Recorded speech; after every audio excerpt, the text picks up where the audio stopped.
Welcome to BusinessWise. I'm Arte Maren, and I'm going to be presenting tools of management.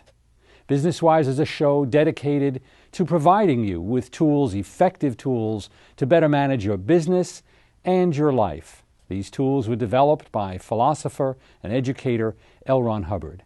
Tonight's show is a very special one in that we are going to be dealing with the essence of management, something called management by importance. Stay tuned.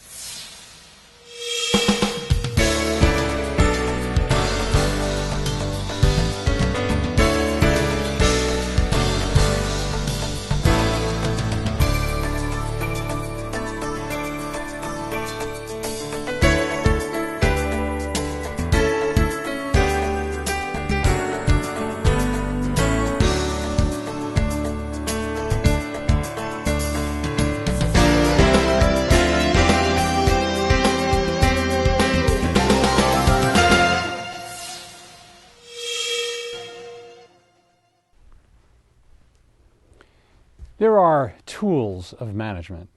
This is a fact that needs to be understood and utilized by all managers. L. Ron Hubbard said, "It is not man's dreams that fail him. It is the lack of know-how required to bring those dreams into reality." Tonight's seminar is all about a set of very key tools to bring that about. In fact, Hubbard developed a scale of importances on the subject of management. Obviously, to be adept at managing anything, whether it's your business or your life, one has certain tools. And the ability to use those tools is what I want to address. First, I'd like to discuss with you what those tools are. At the essence of management, one has to have a product, obviously. What is valuable? What is that item or service that you are providing, that you're putting into the hands of the consumer, for which they're giving you what you want? So all business, no matter what it is, whether it's creating an item, something tangible, or more intangible like a service, has at its base the quality of that product. But taking a really good look at the quality of that product, because the quality of the product and the amount of delivery you make of it determines your exchange, another very important fundamental within the Hubbard management system. So we have at the bottom of this scale, and it is a scale of importance, at the bottom, less important than as we move at the top. It might be a good point to share with you what is at the top, because at the top of any management activity would be its end result, the goal or goals that a company or an individual has. Below that is the purpose. And by purpose we mean the route chosen to reach your goal. Some people have a goal for a healthy population. Their purpose then would have something to do with proper chiropractic, holistic, or medical care to bring about a healthy population. Below the level of purpose is policy, the rules of the game, the truths about your business, how things run when they run successfully. So we have goals. The goals are supported by purposes. The purposes are supported by policy. And below that are plans. The plans implement the policies that support the purposes that lead to the goals. And of course, in order to get plans done, we have a breaking down on smaller parts, which Hubbard referred to as programs, projects, or orders. Orders get projects done, projects get programs done, and of course, programs complete plans. Below the level of orders, we have something called an ideal scene or ideal scenes. This might not sound like a management tool. Yes, it is. Because an ideal scene is a requirement by a manager to be able to determine what an area should look like if it was operating well. If you can't envision what it should look like, then it's impossible to correct anything because the existing scene is working towards the ideal scene, if you see what I mean. It's an ability to be able to look at an area of the business understand what it should be doing ideally, and then recognize areas in it that are not ideal and do something about it. One determines what to do about what based upon stats, which is right below ideal scenes. Statistical management, the measurement of each area of the activity or business. And again, we're back to where we started, which is products. In other words, on this scale, if I might review it again, at the bottom we have products, valuable final products, as Hubbard refers to them. The end result of what you're delivering into the environment must be valuable and it must be final. We measure those products and we measure how much we're delivering by statistics. Statistics measure how much valuable final product is going into the environment. And as we produce better and better statistics and as they rise, things are becoming more ideal. The difference between the ideal and the existing is caught up or achieved through those next levels I just mentioned: plans, programs, projects, and orders. It's planning. It's the utilization of resources, the bright ideas, and the strategies that allow a person to go from where they are, the existing scene, to an ideal scene. And all of that is monitored by policy.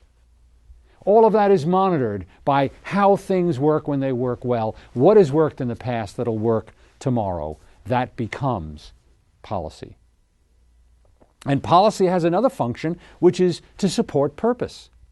Policy allows the purpose to be achieved, which then brings about the final end result, which is the goal. At the bottom of the scale is what Hubbard refers to again as the valuable final products. What is it that you're producing, an item, something tangible, or a service, that others find so valuable they're willing to give you what you want? On a scale of 1 to 10, measure, 10 being the highest, your company, your activity, your product or service against that criteria. Are you delivering a product that is valuable and final? Because that is going to determine your exchange to a very large extent. That is going to determine what you get back from your output. Up from that are statistics, the measurement of how much valuable final product you are putting out into the environment. Are you tracking the numbers? Do you watch them carefully? Do you evaluate them on a regular basis? Tonight we're going to be concentrating on these two factors: production and exchange. Production, the valuable final products that you produce, and how you measure your statistics. And again, let me reiterate that while there are other levels to this scale, and we will be covering them in other shows, the fact is that the foundation of the scale lies in your ability to create a product that others find so valuable they're willing to give you what they want, and your ability to manage that production through statistical management. Let's begin with this concept of valuable final product, because a product can be named precisely. Now, that's pretty easy if one is producing a writing implement. You say, well, we produce pencils. But that's not quite complete, is it? In the Hubbard management system, it's important that every single employee, from the executive, the CEO, down to the person who sweeps the floor at night, must have a concept, an idea, a very specific view of exactly what it is they're producing. Now, that would make sense. While we say that I produce a pencil, in fact, a more specific way of looking at it is I produce a graphite item that when one writes, you can see the writing. It's a lot more specific. Let's take another example. What is the product, for instance, of a nurse? Well, you could say, well, the product of a nurse is a happy patient. No, nurses don't produce happy patients. The nurse's functions or the nurse's products, so to speak, which is not a function. In other words, a product is the result of a function. So while the nurse may try to keep a patient comfortable, the fact is that her product is a comfortable patient. Let me take it a little further, because the utilization of this tool of management and valuable final products and the naming of them is indeed a tool. This tool is incredibly valuable when used to its fullest. Let's take an example. We have a company that is a publishing company. They publish books, they ship books to people who've bought them. And let's assume that your shipping department, we're getting a lot of complaints about the shipping. So what do? We apply this tool. We go to the shipping department and we say, shipping manager, the head of the department, what is the product of your department? And the shipping manager thinks about it and he says, well, the end result of all my doing, because a product is the result of doing, not the doing itself. He says, the end result of all my doing is shipped books. That's the product I produce. Shipped books. And of course, he doesn't produce the books themselves. That's a company result. But he says, I produce shipped books. Now, with that, one then immediately knows why there's a problem. Because shipped books is certainly not valuable enough, and it's probably and surely not final. What do we mean? Well, how about shipped books to the right address? How about timely shipped books with the right invoice? How about timely shipped books to the right address with the right books in the package? How about securely packaged? How about securely packaged and aesthetically looking packaging? Do you see? There's more to it in terms of defining, or as Hubbard puts it, naming the product precisely.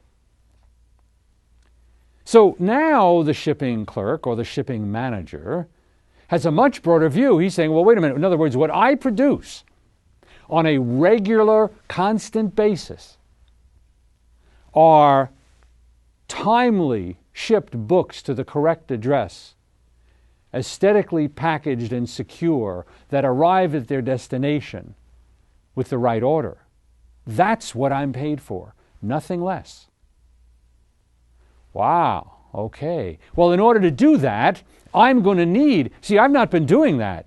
We just kind of package them up any old way, and we don't really check the invoice, and so I'm going to need a table to lay out all the supply tools. I'm going to need this and I'm going to need that. And suddenly we have the secret of organization. See, when I began speaking about the fact that every company has a product and that product can be named, many, those who are watching now, are thinking, all right, well, of course, we have a product. Everybody knows that. But I want you to think a little deeper. The fact is that every individual in that company should be able to recite and tell you immediately what it is they produce. Whether that's a service or an end result. Everybody on the conveyor belt line, the person who's putting the erasers on the pencil, is going to give you their product. Erasers that are well put on the pencil that fit. I'm just making it up. But you get the idea. Every single person has to understand at its most absolute basic and be able to name what they produce. Now, getting back to the secret. The ability to name a product and name it specifically. The ability, and I keep using that word, to be able to name a product specifically and work backwards from that product is in fact what organization is all about. In other words, if you don't know a very specific end result, if that hasn't been worked out, how can you possibly organize anything? This is what we complain about perhaps to our own government, that it seems like there's just a lot of organization but no real end result. We also call it bureaucracy. Hubbard's realization and discovery that good organization was all about working backwards from the product is in use now around the world. First, determine the end result. We have just worked with the shipping clerk. We have worked with the shipping manager and determined the end result is securely packaged, aesthetic-looking books that are shipped on a timely basis, etc., etc. And now we can work backwards, one point after another. Work backwards towards getting exactly what needs to be done. If we are to achieve that, then we have to do this. If we're going to achieve this, we have to do that. In order to do that, we have to do that. And now we have a production checklist. So let's review where we've gone so far. Management is a science. There are fundamentals to management. The fact is that if you know the rules and apply the rules and you understand them, things are easier. And that management begins with a good look at exactly what it is you're producing. And again, I remind you that this includes if you're producing a service. A person who has a home cleaning business has a product. The product is something to the effect of a home that's been cleaned to the satisfaction of the owner with all nooks and crannies gotten at a viable fee or price. So it has to be looked at, and every individual involved in your business and yourself needs to understand what it is you're producing and be able to name it. While you might be able to name the company product or service, does the receptionist know that they have a product that has something to do with a friendly, greeted, welcomed person who feels welcomed and recognized? That they have a product that has something to do with an individual who's been correctly routed or sent to the next step of whatever their service or activity may be? So the clear naming of the product is vital. And once that is in place, which, by the way, the first training of anybody on any position in the company would have to be a clear delineation of exactly what their product is. In the Hubbard management system, that is referred to as product clearing.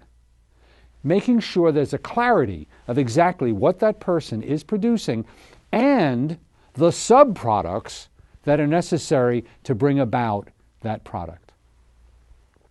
So this production factor is so vital, again, because it is what you produce that determines what you get back in return.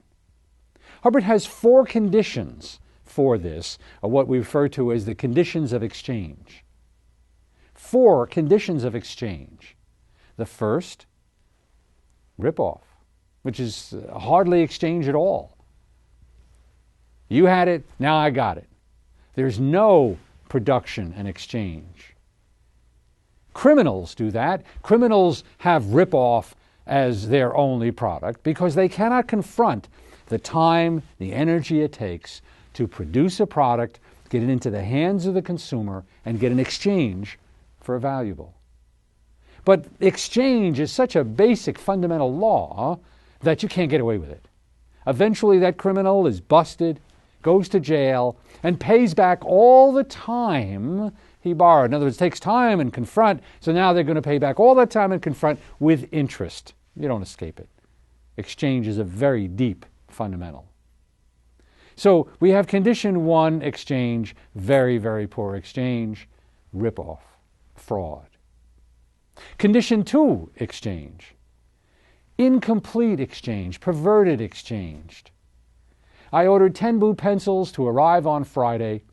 A week after Friday or longer, I get a note saying, here's 3 orange pencils. The rest of your order will be coming next week. Short ordering, not full delivery, incomplete exchange. That's condition 2. Also a road to disaster. And many people, to try and handle and solve condition 2, drop to condition 1. So what's condition 3? Condition 3 is fair exchange, as Hubbard calls it. I ordered 10 blue pencils to arrive on Friday. On Friday, I got 10 blue pencils. Hey, terrific. Just give the public what they want and everything will be fine. And we find out that's not the case. You find out that when you're practicing only condition 3, you're treading water. You're trying to stay above, trying to survive. Why? Because, as Hubbard puts it, Condition 4 is the answer. It's exchange in abundance. It's delivering more than is expected. Now, that doesn't mean if I order 10 blue pencils, you send me 20. It means 10 blue pencils that come early with a little personal note thanking me, maybe a little set of erasers. Always try to deliver more than is expected. That's a deep Hubbard management concept. And it is the key to referrals. The way word of mouth occurs is because someone, your customer, your consumer, your client, your patient, got more than they expected. And by having gotten more than they expected, they will tell someone else. It's not luck. It's not some of you were born with an administrative birth defect that you think perhaps somehow you have an administrative dysfunction. No, you haven't studied the subject. Or you haven't studied the real, tried, and successful rules and laws. And I certainly invite you to do so at any Hubbard College of Administration. Because at the Hubbard College of Administration, one learns the laws and the tools. Again, let me reiterate that one begins with a product or a service, creates that product or service in the most successful manner that suits that consumer. And this means surveys. It means constantly surveying the public to ensure that they're getting the kind of quality service or product that they should have. That means organizing everything to bring about that end result that is high quality and high service. And then at the same time, measuring that through regular consulting of statistics. The inflow statistics and the outflow statistics. How much promotion have I done? What has it brought in? What kind of income have I produced against how much have I produced in service? These are fundamentals, and it's not any mistake, I don't think, that the first 3 letters of fundamentals are what they are. If management has been a stress, if you feel that you'd like to become an entrepreneur, but don't know how to start or don't think you have the tools, then please do contact us.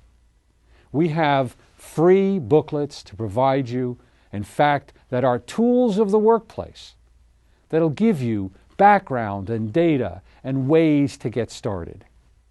We welcome hearing from you, and thank you very much for your attention, and good night.